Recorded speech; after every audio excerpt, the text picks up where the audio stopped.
Perbedaan antara sabar dan mengeluh. Pada zaman dahulu ada seseorang yang bernama Abul Hasan yang pergi haji di Baitullah. Di waktu tawaf tiba-tiba ia melihat seorang wanita yang bersinar dan berseri wajahnya. Ia langsung berkata, "Demi Allah, belum pernah aku melihat wajah secantik dan secerah wanita itu. Ini pasti karena ia tidak pernah risau dan bersedih hati." Suara Abul Hasan terdengar oleh wanita itu.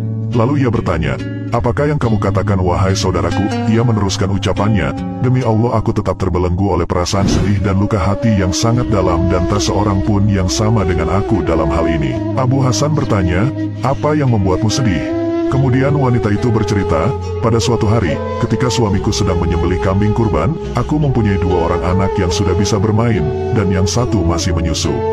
Ketika aku bangun untuk membuatkan makanan, tiba-tiba anakku yang lebih tua berkata pada adiknya, 'Hai adikku, maukah aku tunjukkan padamu bagaimana ayah menyembelih kambing?' Adiknya pun mengiyakan. Lalu adiknya disuruh berbaring dan disembelihlah lehernya hingga akhirnya meninggal. Kemudian dia merasa ketakutan setelah melihat darah memancut keluar. Anakku pun lari ke bukit. Akhirnya di sana ia dimakan oleh serigala. Hilangnya anakku membuat ayahnya pergi mencarinya. Ia terus mencari sehingga mati kehausan. Aku yang tak tahu kabar suamiku. Aku letakkan anak bayiku untuk keluar mencari kabarnya.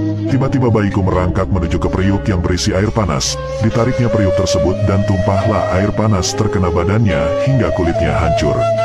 Berita ini terdengar kepada anakku yang telah menikah dan tinggal di daerah lain. Maka ia jatuh pingsan hingga sampai menuju ajalnya.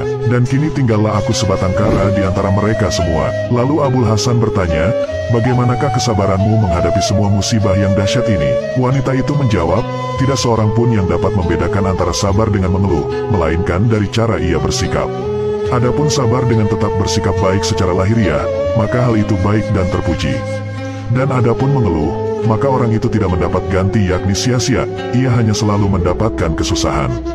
Bersabarlah, sesungguhnya di balik kesusahan terdapat kebahagiaan." Perbedaan